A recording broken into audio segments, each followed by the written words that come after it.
Hello everyone, welcome to Wisdom Makers. आज से हम क्लास 10th की चैप्टर नंबर 1, ठीक है, जिसका नाम है रियल नंबर्स। ठीक है, इसको स्टार्ट करने जा रहे हैं। ठीक है, तो आई होप आपको समझ आएगा। पढ़ते हैं, स्टार्ट करते हैं। देखिए, तो चैप्टर नंबर 1 जो रियल नंबर्स हैं, सबसे पहले इसको समझने के लिए हमें नंबर सिस्टम समझना होगा। अब ये नंबर सिस्टम होता क्या है, इसको समझते हैं सबसे पहले। ठीक है, तो नंबर सिस्टम समझने के लिए हमारे पास ये समझना होगा कि जितने भी हम नंबर्स की बात करते हैं, चाहे वो नंबर रियल हो या इमेजिनरी हो। इमेजिनरी नंबर्स के बारे में क्लास 10th के बच्चों को नहीं पता, कोई बात नहीं, उसको हम पढ़ेंगे, समझाएंगे, एक छोटी सी झलक देंगे आपको। ये इमेजिनरी नंबर्स होता क्या है, कैसे समझेंगे उसको। ठीक है, तो सबसे पहले हम समझेंगे रियल नंबर क्या होता है। तो इसी वजह से हमने नंबर सिस्टम को 2 पार्ट्स में बांटा है। कितने पार्ट्स में? 2 पार्ट्स में। पहला जो पार्ट होगा उसको बोलेंगे रियल नंबर्स। उसको क्या बोलेंगे? रियल नंबर्स बोलेंगे। और जो दूसरा पार्ट होगा उसको बोलेंगे इमेजिनरी नंबर्स। आगे बात समझ में? अब आप ध्यान से देखो, जो रियल नंबर्स होगा, रियल नंबर में 3 पार्ट हम पढ़ेंगे अभी। एक पढ़ेंगे रेशनल, दूसरा इरेशनल और तीसरा फ्रैक्शंस। रेशनल में क्या क्या मिलेगा? Natural, whole, even, odd, prime, co prime, twin prime, perfect, perfect square, ऐसे नंबर्स आपको मिलेंगे। ये सभी के सभी कौन से नंबर्स हैं? रेशनल नंबर्स हैं। अब बात करते हैं इरेशनल और फ्रैक्शंस की। तो इरेशनल नंबर्स अभी पढ़ेंगे हम डिटेल में। रेशनल्स के ये टाइप्स थे, इनको भी डिटेल में पढ़ेंगे, और फिर फ्रैक्शंस पढ़ेंगे। ठीक है, तो अब आ जाइए यहाँ पे दूसरा पार्ट, इमेजिनरी नंबर्स था। अब ये इमेजिनरी नंबर होता क्या है? तो वैसा नंबर जो कि एक कॉम्प्लेक्स नंबर हो। इमेजिनरी नंबर्स को कॉम्प्लेक्स भी बोल सकते हैं। कॉम्प्लेक्स का मतलब क्या हो गया? तो जैसे वो नंबर्स जो a प्लस आई बी के फॉर्म में हो। ठीक है, इसको बाद में डिस्कस करेंगे हायर क्लासेस में। अभी बस इतना समझ लेते हैं कि ऐसे नंबर्स होते हैं जो a प्लस आई बी के फॉर्म में होते हैं, जहां पे a डिनोट करता है रियल पार्ट को और आई बी डिनोट करेगा इमेजिनरी पार्ट को। ठीक है, एक चीज याद रखिएगा, इस i को आयोटा के नाम से जाना जाता है ना। अब बात करते हैं ट्विन प्राइम नंबर्स। तो यहां पे एक टर्म छूट गया था, को प्राइम। ठीक है, ये को प्राइम नंबर क्या होता है? जिसके कॉमन फैक्टर केवल 1 हो। कॉमन फैक्टर्स उधर लिखा है कि नहीं लिखा? कॉमन फैक्टर्स जो होंगे ओनली 1 होगा, ओनली 1 होगा। यानी एक ही ऐसा है जो दोनों के कॉमन फैक्टर्स होंगे। तो ऐसा कौन 2 नंबर है जिनके कॉमन फैक्टर केवल 1 होगा? कॉमन फैक्टर बोलो या इसी को अदर वर्ड्स में एचसीएफ बोलो। एचसीएफ कितना आना चाहिए? 1। ये कौन से 2 नंबर है भाई? कोई भी ले सकते हैं। मान लो हमने 2 और 3 ले लिया, चलो ये पेयर में होते हैं, को प्राइम हो जाएंगे। आपने 3 और 4 ले लिया, ये भी को प्राइम हो जाएंगे, क्योंकि 2 ऐसे नेचुरल नंबर्स चाहिए जिनका कॉमन फैक्टर्स क्या हो जाए? 1 हो जाए। ठीक है, और भी कोई नंबर है? हाँ जी, 4, 5 है। इनमें कॉमन फैक्टर क्या है? 1 है। 4 का कॉमन फैक्टर हो सकता है ना 1, 4 के फैक्टर्स हो सकते हैं ना, 1 होगा, ठीक है, 2 होगा, और क्या क्या हो सकता है? 4 हो सकता है खुद ले, और 5 का क्या होगा? 1 और 5। तो दोनों में कॉमन क्या आ गया? 1 आ गया। तो इसी वजह से 1 मेरा क्या बन गया? Common factor. यहाँ तक बात समझ आई होगी। ठीक है, तो ऐसे नंबर्स को को प्राइम बोलते हैं। ट्विन प्राइम नंबर किसको बोलेंगे? वैसे 2 प्राइम नंबर्स, ये दोनों के दोनों कैसे नंबर्स होने चाहिए? Prime numbers. ठीक है, जिनमें डिफरेंस 2 का हो। कितने का डिफरेंस आ जाए? 2 का। इनको बोलते हैं ट्विन प्राइम नंबर्स। ठीक है, ये हमेशा पेयर में होंगे, 2 का डिफरेंस देखने को मिलता है। अगला है परफेक्ट नंबर। किसको बोलेंगे? Perfect number. तो परफेक्ट नंबर वो नंबर को बोलते हैं जिसके, परफेक्ट नंबर उस नंबर को बोलेंगे जिसके सम ऑफ प्रॉपर डिवाइजर की बात करते हैं। जैसे कि मान लो मैंने कोई एक नंबर ले लिया 6। ठीक है, मैंने कोई एक नंबर ले लिया 6, तो 6 को फैक्टराइज जब करेंगे तो मुझे क्या मिलेगा? अच्छा, इसके फैक्टर्स क्या क्या मिलेंगे 6 के?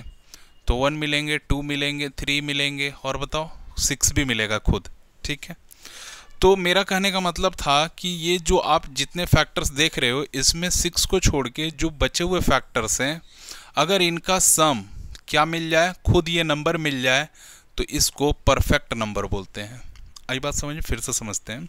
6 है मेरे पास, 6 का फैक्टर किया तो 6 के 1 भी फैक्टर है, 2 भी है, 3 भी है और खुद 6 भी है।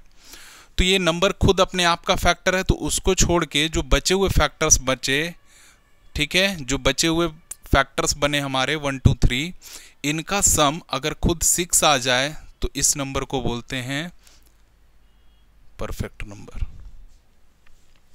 दूसरा एग्जांपल ले लेते हैं, एक और एग्जांपल की बात करते हैं। 28, चलो बोलो 1 होगा, इसका फैक्टर 2 होगा, ठीक है, सही से लगाओ। 4, वेरी गुड।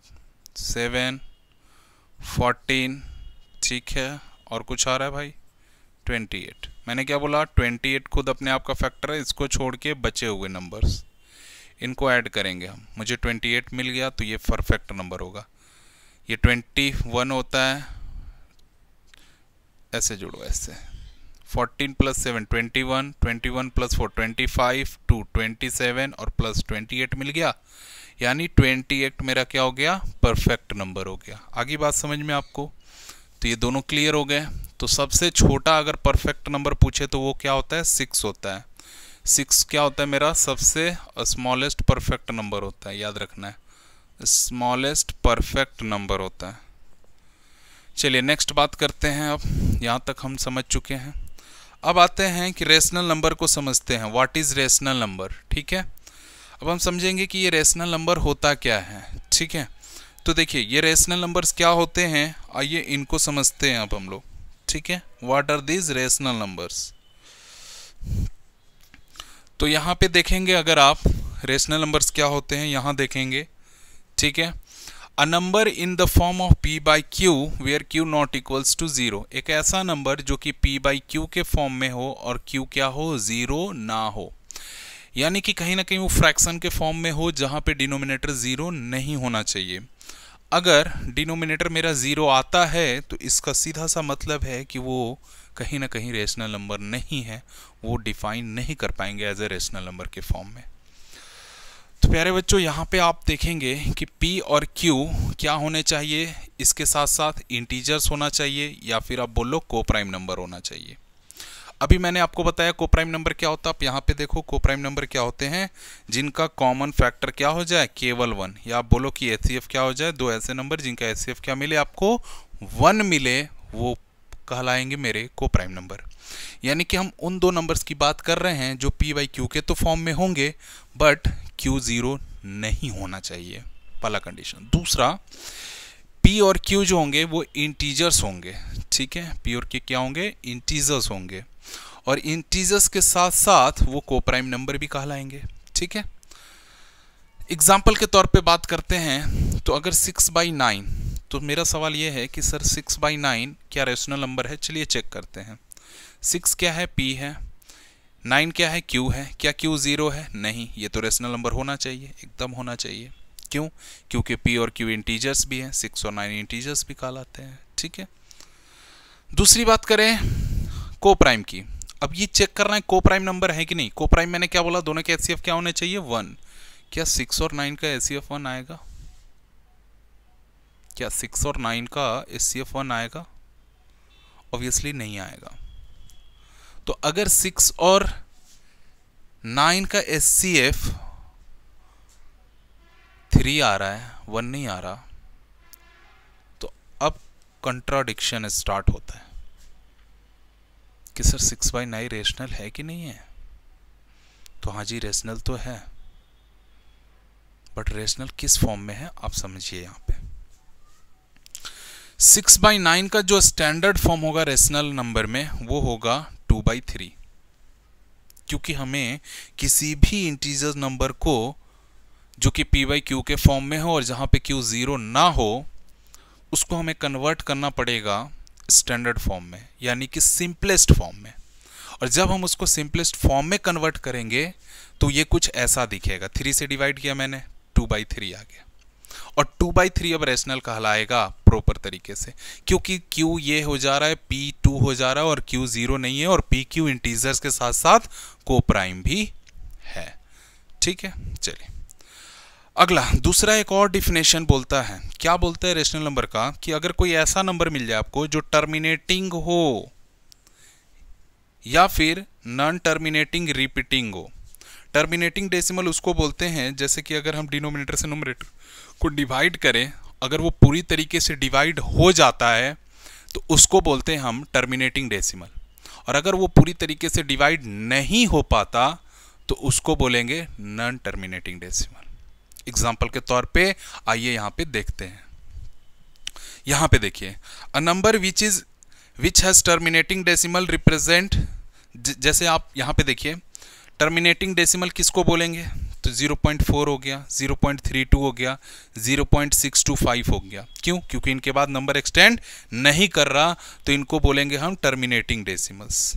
ठीक है, और अगर नंबर एक्सटेंड करता तो ऑब्वियसली इनको हम बोलते हैं नॉन टर्मिनेटिंग डेसिमल्स। आई बात समझ में? यहाँ तक बात समझ में आई? ओके, आगे आइए।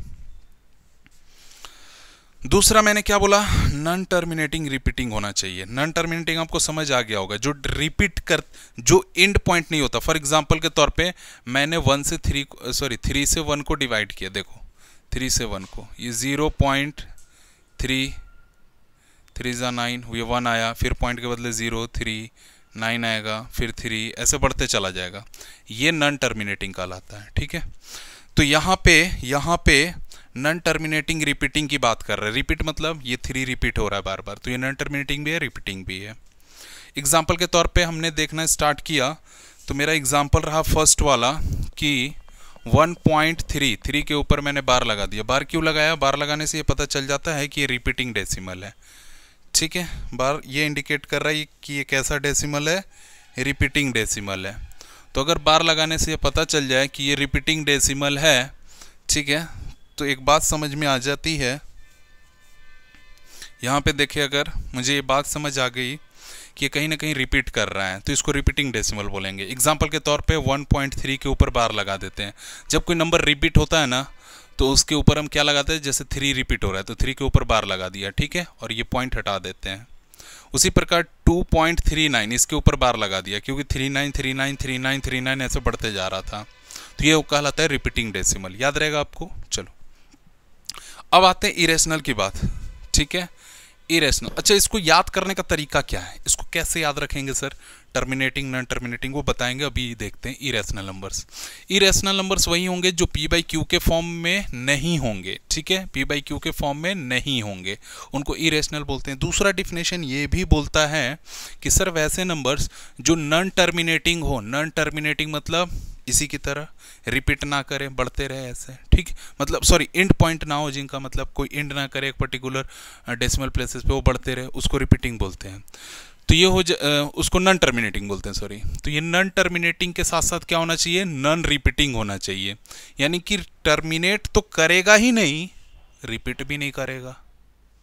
अब ये देखो, ये नॉन टर्मिनेटिंग था, आगे बात समझ में, बट ये रिपीट कर रहा है 3 3 3 3 3 3 समथिंग, ये क्या करेगा, रिपीट ही नहीं करेगा। एग्जाम्पल देखते भाई, तो 3.001 401 ऐसे हो रहा है। एग्जाम्पल ध्यान से देखो, ध्यान से, 3 के बाद 001 आया था, फिर 0001 आ रहा है, फिर 401 आ रहा है, तो अगला क्या हो जाएगा 501। तो क्या रिपीट कहलाएगा? नहीं कहलाएगा। कैसे बोलेंगे इसको, क्योंकि यहाँ पे 201 या 301 या 401 हो रहा है, तो रिपीटिंग होगा ही नहीं। आई होप आपको समझ आ रहा होगा जो मैं समझाने की कोशिश कर रहा हूं। इनको बोलते हैं नॉन टर्मिनेटिंग नॉन रिपीटिंग, ना ही ये टर्मिनेट होंगे और ना ही ये रिपीट होंगे, नॉन रिपीटिंग। एग्जाम्पल के तौर पे देख लीजिए 1.31 311 311 डॉट डॉट डॉट ऐसे बढ़ते चला जाएगा। अब एमसीक्यू में कभी कभी ऐसे क्वेश्चंस पूछ दिए जाते हैं, अक्सर पूछे जाते हैं, कभी कभी क्या अक्सर ही पूछ दिए जाते हैं कि बताइए कि अगर कोई रेशनल नंबर है तो वो क्या होगा। पहला ऑप्शन होगा टर्मिनेटिंग, दूसरा ऑप्शन होगा नॉन टर्मिनेटिंग रिपीटिंग। मैं ऑप्शन ही लिख देता हूं, पहला लिखेगा टर्मिनेटिंग, दूसरा लिखेगा नॉन टर्मिनेटिंग, तीसरा लिख देगा नॉन टर्मिनेटिंग, बैठ जाओ वहीं बैठ जाओ, वहीं बैठ जाओ, नॉन टर्मिनेटिंग। यहाँ पे लिखा रहेगा रिपीटिंग, यहाँ पे लिखे रहेगा नॉन टर्मिनेटिंग नॉन रिपीटिंग, और डी में लिखा रहेगा none both A and B, A and B. तो ऐसे केसेस में हम आंसर करेंगे बोथ ए एंड बी। क्यों? क्योंकि टर्मिनेटिंग भी है जैसा हमने अब देखा अभी, और दूसरा क्या हो रहा है, नॉन टर्मिनेटिंग रिपीटिंग भी है। ठीक है, इसीलिए मेरा आंसर होगा ए और बी। ठीक है, तो ये इरेशनल नंबर था, वो रेशनल नंबर था। अब एक डिफरेंस पढ़ लेंगे, what is the difference between fraction and rational numbers. तो यहाँ पे एक फ्रैक्शंस का डिफिनेशन लिख दे रहे हैं, फ्रैक्शंस का लिख लो इसको, फ्रैक्शंस का a number in the form of p by q, ठीक है, where q not equals to 0 and p and q are whole numbers, इनको फ्रैक्शन बोलते हैं। अब रेशनल नंबर और फ्रैक्शन में एक ही डिफरेंस है। अगर ध्यान से देखा जाए तो यहाँ पे p और q क्या हो रहे हैं, होल नंबर्स हो रहे हैं, यही मेन डिफरेंस है, होल नंबर्स। और यहाँ पे p और q क्या हो रहे हैं, इंटीजर और कोप्राइम, इंटीजर और कोप्राइम। तो इंटीजर और कोप्राइम वाले नंबर्स जो होंगे, जो p बाई q के फॉर्म में होंगे और q 0 नहीं होगा, इंटीजर और कोप्राइम के फॉर्म में होंगे, वो रेशनल कहलाएंगे। बट फ्रैक्शन में क्या बोल देता है कि p और q के फॉर्म में होगा, q नॉट इक्वल्स टू 0, चलो समझ आता है, बट ये होल नंबर हो, यही दोनों में डिफरेंस है, फ्रैक्शन और रेशनल नंबर्स में। लिख लिया?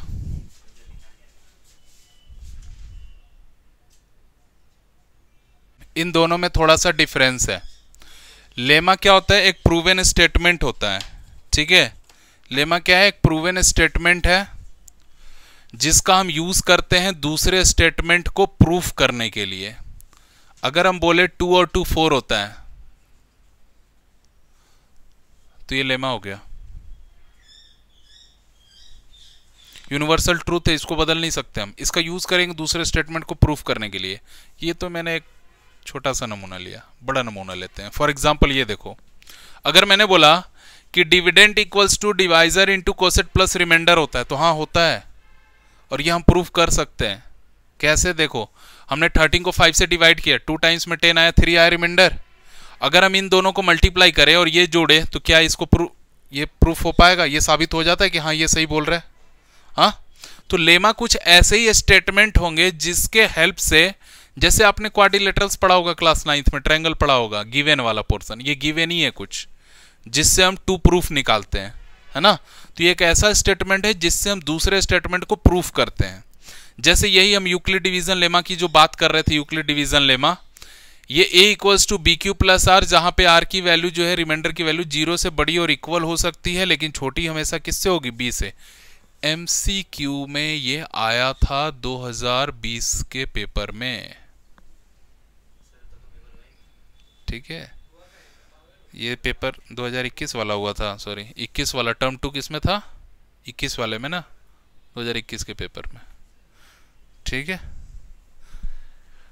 अब ध्यान रखिएगा ऑप्शन क्या क्या थे, अब हम बता रहे हैं। देखो लो,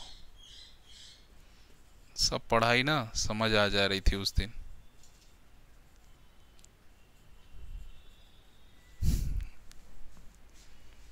ये हमेशा सही होता था, यही 4 फंसा दिए थे उसने।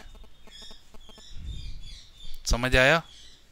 हाँ, अभी पढ़ रहे हो तो याद होगा, बाद में याद रहेगा। ऐसी 4 ऑप्शन आए थे, चमकते हुए चारों सितारे। अब पढ़ा हुआ बच्चा सोच रहा है भाई ये भी सही लग रहा है, ये भी सही लग रहा है, ये तो चलो नहीं लग रहा, लेकिन कैसे करेगा वो, तो ये ध्यान रखिएगा। हाँ, क्योंकि अगर हम यहाँ 10 ले लें, 5 2 ज़ा 10 आएगा, रिमाइंडर 0 आ जाएगा, है ना, तो 0 हो सकता है। ये वाला मिला लो कहाँ है, ऑप्शन नंबर बी, बी सही है। ये डॉट दिख रहा है, इतना बड़ा लाइन डॉट दिख रहा है तुमको, तो फिर बोर्ड जो है ना तुमको इतू सा दिख रहा होगा, मार्कर तो कुछ लग ही नहीं रहा होगा कि है। देखो तो यूक्लिड डिवीजन लेमा यही बोलता है कि a equals to B Q plus R, जहां पे r की वैल्यू 0 से बड़ी और इक्वल हो, b से क्या हो, छोटी। अब ये क्या है इसको यहां समझेंगे थोड़ी देर में, ठीक है, थोड़ी क्या देर में समझ ही लेते हैं, इसीलिए इसका यूज करें। 5 से 13 को डिवाइड किया, एक एग्जांपल लिया कि 13 को 5 से डिवाइड किया, 2 टाइम्स में 10 डिवाइड होगा, 3 रिमाइंडर आएगा। तो हमने पढ़ा हुआ है कि इसको हम क्या बोलते हैं, डिविडेंड बोलते हैं, इसको क्या बोलते हैं, 5 को डिवाइजर बोलते हैं, 2 को क्या बोलते हैं, कोसेंट, और 3 को क्या बोलते हैं, रिमाइंडर बोलते हैं। तो हमने पढ़ा हुआ है कि dividend equals to divisor into quotient plus क्या होता है, रिमाइंडर होता है। तो जो मेरा डिविडेंड होगा 13 होगा, ये किसके इक्वल होगा, 5 इंटू 2 प्लस 3 के, और ये 3 की जो वैल्यू होगी, 3 की जो वैल्यू होगी वो क्या होगी, 0 से बड़ी और इक्वल होगी, लेकिन किससे छोटी होगी, 5 से। इसी पे बेस्ड देखो, मान लो मैंने कुछ ऐसा नंबर ले लिया, इसी पे बेस्ड मान लो मैंने कुछ ऐसा नंबर ले लिया, थोड़ा सा स्लाइड,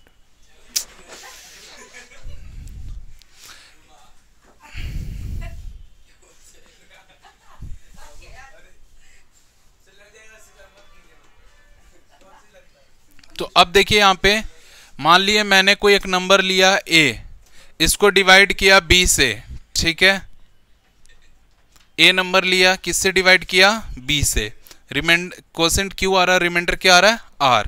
तो इसको अरेंज कैसे करेंगे, देखो ध्यान से, मैंने क्या बोला, डिविडेंड इक्वल्स टू, यानी a equals to divisor into quotient b into Q लिखा है, प्लस क्या लिखा है, रिमाइंडर, रिमाइंडर क्या है, r, यानी कि a equals to B Q plus R लिखेंगे, जहां पे 0 से बड़ा और इक्वल होगा कौन, r, r क्या है मेरा, यहाँ पे 3 था तो 3 लिखा था, यहाँ पे r है तो r लिखा है, लेकिन छोटा होगा किससे, छोटा किससे होगा, यहाँ पे 5 था, 5 का मतलब डिवाइजर, तो यहाँ कौन है, b, b क्या है, डिवाइजर। तो यही है यूक्लिड डिवीजन लेमा। आपसे पूछेगा, कभी भी डिफिनेशन नहीं पूछेगा कि राइट यूक्लिड डिवीजन लेमा, ठीक है, बस आपको इतना समझना है कि there are 2 positive integers a और b such that a equals to B Q plus R where 0 value of r is greater than equals to 0 and less than what, b। इसी को बोलते हैं यूक्लिड डिवीजन लेमा, याद रहेगा, ठीक है। अब दूसरा लेमा आप समझ गए, यानी इसके हेल्प से हम बहुत सारे क्वेश्चंस का सॉल्यूशन निकालेंगे, ठीक है, बाद में देखेंगे, यानी कि एक दूसरे स्टेटमेंट को हम इसके हेल्प से प्रूफ कर सकते हैं। अब यहां पे आओ, एल्गोरिदम क्या होता है, एक ऐसा वेल डिफाइंड स्टेटमेंट होगा, वेल डिफाइंड, अच्छे से डिफाइन कर देगा, मतलब किसी का सॉल्यूशन निकालने में हेल्प करेगा, which gives a method of solving complex problems, यानी भारी भरकम वैसी समस्याएं जो आपसे सॉल्व नहीं होती मैथ्स की, उनको सॉल्व करने के लिए इस चैप्टर में हम इसका यूज करने वाले हैं, एल्गोरिदम का। एग्जाम्पल के तौर पे है, ये हटा दो, Euclid division algorithm. Euclid division algorithm है क्या, इसको पढ़ेंगे अभी। तो अब आप देखिए यूक्लिड डिवीजन एल्गोरिदम किसको बोलते हैं। सो ये एक ऐसी टेक्नोलॉजी नहीं है, टेक्निक है, ठीक है, जिससे हम क्या करेंगे, किसी भी दो नंबर्स का, पॉजिटिव नंबर्स, याद रखिएगा पॉजिटिव इंटीजर्स होना चाहिए, उसका हम क्या निकालेंगे, HCF, जहां पे एक नंबर दूसरे से क्या होना चाहिए, बड़ा। अब दो ऐसा नंबर मत ले लेना जो दोनों इक्वल है, क्योंकि उनके HCF वही खुद आ जाएंगे, है ना। तो दो ऐसे नंबर्स लेने हैं जिसमें एक नंबर दूसरे नंबर से क्या होना चाहिए, बड़ा होना चाहिए, ग्रेटर होना चाहिए। तो उनके HCF निकालने के लिए हम किसका यूज करते हैं, यूक्लिड डिवीजन एल्गोरिदम का, याद रहेगा। लेमा क्या है, एक ऐसा स्टेटमेंट है, ठीक है, एक ऐसा प्रूवन स्टेटमेंट है, ऑलरेडी ये प्रूव्ड है, इसको प्रूफ करने की जरूरत नहीं है, जिसके हेल्प से हम दूसरे स्टेटमेंट को प्रूफ करते हैं, उसको लेमा बोलते हैं। एल्गोरिदम क्या हो गया, एक ऐसा स्टेटमेंट जिसके हेल्प से किसी प्रॉब्लम का हम सॉल्यूशन निकाले, किसी क्वेश्चन का सॉल्यूशन निकाले, उसको एल्गोरिदम बोलते हैं, याद रहेगा। लेमा यहां है, एल्गोरिदम यहां है। अब इस पे बेस्ड एक क्वेश्चन आपके एग्जाम में पूछा जाएगा, यूक्लिड डिवीजन लेमा बेस्ड, क्या कि सॉरी लेमा बोल रहे हैं, एल्गोरिदम पे बेस्ड, इस पे बेस्ड ये क्वेश्चन है। क्या है, आपने क्या पढ़ा, एल्गोरिदम किसके बारे में है, एचसीएफ निकालने के बारे में। कैसा एचसीएफ, ए और बी का, जहां पे ए किससे बड़ा हो, बी से, यानी 2 नंबर के अगर एचसीएफ निकालने की बात करें तो उसको क्या बोलते हैं, एल्गोरिदम बोलते हैं। अब यहाँ पे देखिए एचसीएफ निकालना है 135 और 225 का। एचसीएफ निकालना आप पढ़े होंगे बचपन में 2-3 मेथड से, एक लॉन्ग डिवीजन मेथड या डिवीजन मेथड बोलते हैं। 225 लिया, 135 से डिवाइड कर रहे हैं उसको, है ना, तो एक वो मेथड है। 135 से 225 को, यहाँ पे 225 ग्रेटर है किससे, 135 से।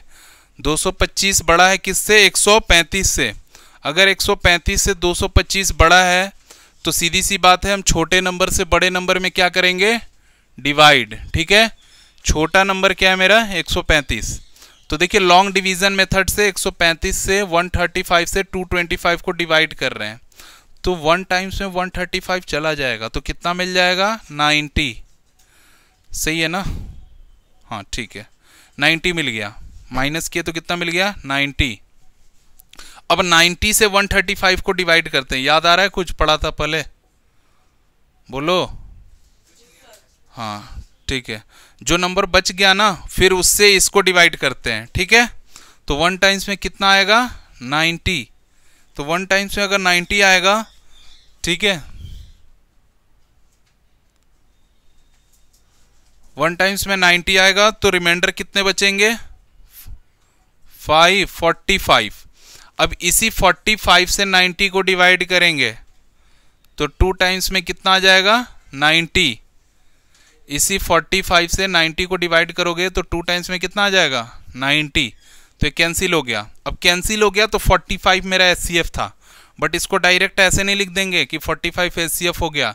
इसको लिखने का तरीका आप सीखेंगे कैसे लिखना है। तो इसको लिखने का तरीका है कि सबसे पहले आप क्या करोगे, सबसे बड़ा वाला नंबर लिखोगे 225, यानी इस पार्ट को आपने सॉल्व किया। ध्यान से सुनना, इस पार्ट को आपने पहले सॉल्व किया, तो इस पार्ट की वैल्यू कुछ ऐसे लिखेंगे, 225 इक्वल्स टू 135, डेट मीन्स ये वाला formula, divisor into quotient plus remainder. याद रहेगा, एचसीएफ निकालना फिर से बता रहे हैं, एक 135 से 225 को 1 टाइम्स में लेकर गए, सबट्रैक्ट किया, 90 आया। जो बचता है, अगर इससे ये छोटा नंबर है तो इससे इसको डिवाइड करना है। फिर से डिवाइड किया, 1 टाइम्स से 45 आया। 45 इससे छोटा है 90 से, तो 45 से 90 को डिवाइड करेंगे, 2 बार में 90 कट गया, तो 45 जो लास्ट में नंबर कैंसिल किया ना, यही मेरा आंसर है। बट इसको कैसे दिखाएंगे यूक्लिड डिवीजन लेमा में, वो देखिए। 225 पहले इस पार्ट को सॉल्व किया हम, तो यहाँ पे मेरा रूल बोलता है कि डिविडेंट यानी कि 225 किसके इक्वल होगा, डिवाइजर इंटू कोसेंट यानी 135 इंटू 1 के, प्लस रिमाइंडर, रिमाइंडर क्या है मेरा 90, तो 90 का ये पार्ट सॉल्व हो गया। अब दूसरे पार्ट की बात कर रहे हैं, ठीक है। दूसरा पार्ट मेरा यहां है, ध्यान से सुनो, ये वाला पूरा ऐसे, ठीक है। क्यों, क्योंकि इस बार मेरा डिविडेंड कौन होगा, 135, तो मुझे लिखना होगा यहां पे 135 इक्वल्स टू क्या, डिवाइजर इंटू कोसेंट यानी 90 इंटू 1 और प्लस रिमाइंडर, रिमाइंडर कितना है 45 हो गया।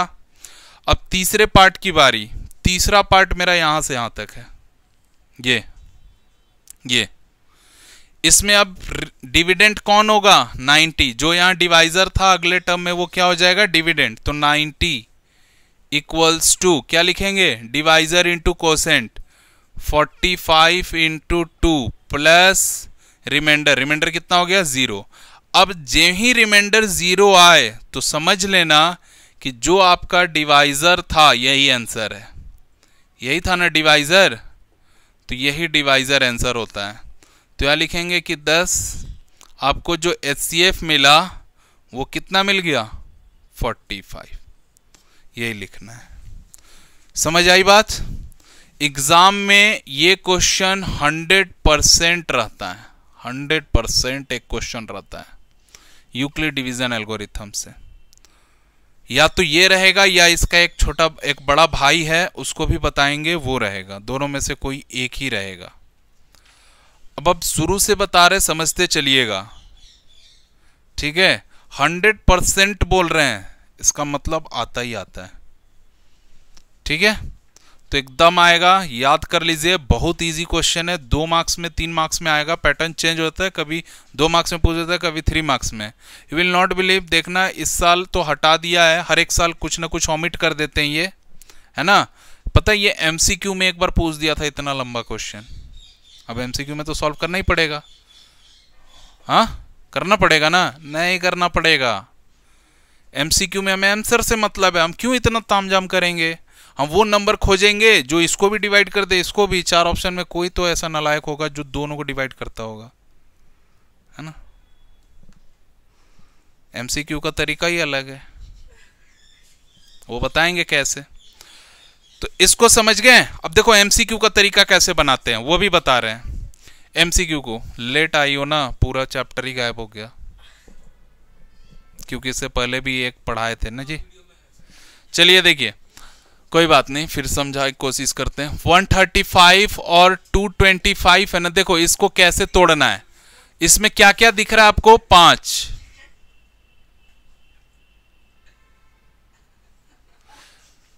5 से डिवाइड करोगे तो 27 आता है, आता है। उस 27 में आपको क्या दिख रहा है, 3 3 3 दिख रहा है, यानी इसके ये फैक्टर हो गए। इसमें क्या दिख रहा है, 5 5 दिख रहा है। 5 से डिवाइड किए तो कितना आया होगा, 5 से डिवाइड किए होगे तो कितना आया होगा, 45। 45 में 3 कहीं ना कहीं है, आपको ऑप्शन में देखना है जो ऐसा नंबर जिसमें 5 और 3 हो सकता है वो 15 हो सकता है 45 हो, ठीक है, 15 हो सकता है, 45 हो सकता है। सी में मान लो 39 दे दिया, ये तो हटा दो पहले ही। और डी में मान लो ऐसा दे सकता है 13, ये भी हटा दो। इन दोनों में कैसे चेक करोगे, अब बता रहे हैं। 5 3 दिख गया, और भी एक 3 हो रहा है, और भी बढ़ रहा है, तो यानी कि 5 और 3 15 का मतलब क्या होता है, 5 और 3, तो ये तो हो नहीं सकता ना, क्योंकि 3 और भी दिख रहे हैं ना, तो आंसर हो गया 45। तो ऐसे जैसा ऑप्शन मिलेगा उस हिसाब से करेंगे। तो फिर से समझिएगा, लेमा आपको समझा दिया कि एक ऐसा स्टेटमेंट जिसको ऑलरेडी प्रूव्ड स्टेटमेंट है, ठीक है, और दूसरे स्टेटमेंट को प्रूफ करने के लिए यूज करते हैं, उसको लेमा बोलते हैं। एल्गोरिथम एक ऐसा वेल डिफाइंड स्टेटमेंट जिससे हम किसी भी क्वेश्चन के सॉल्यूशन को आसानी से फाइंड आउट कर सकते हैं। ऐसे यूक्लिड डिवीजन लेमा मैंने आपको समझाया अभी, और एल्गोरिथम समझाया HCF वाला। अब मुझे निकालना है कि HCF निकालना है 135 और 225 का। तो जैसा आपने पढ़ा होगा क्लास 6-7 में कि HCF कैसे निकालते हैं, बड़े नंबर को छोटे नंबर से डिवाइड करते हैं, जो बचता है फिर उससे इस वाले को डिवाइड किया, फिर जो बचा 45 इससे इसको डिवाइड किया, और लास्ट में रिमाइंडर अगर 0 आ गया तो ये 45 मेरा क्या हो गया, आंसर। इसी को इस फॉर्म में लिख दिया। ये कौन सा फॉर्म है, divisor into quotient plus remainder का फॉर्म। तो इस प्रकार से हमने पढ़ लिया यूक्लिड डिवीजन लेमा और यूक्लिड डिवीजन एल्गोरिथम। और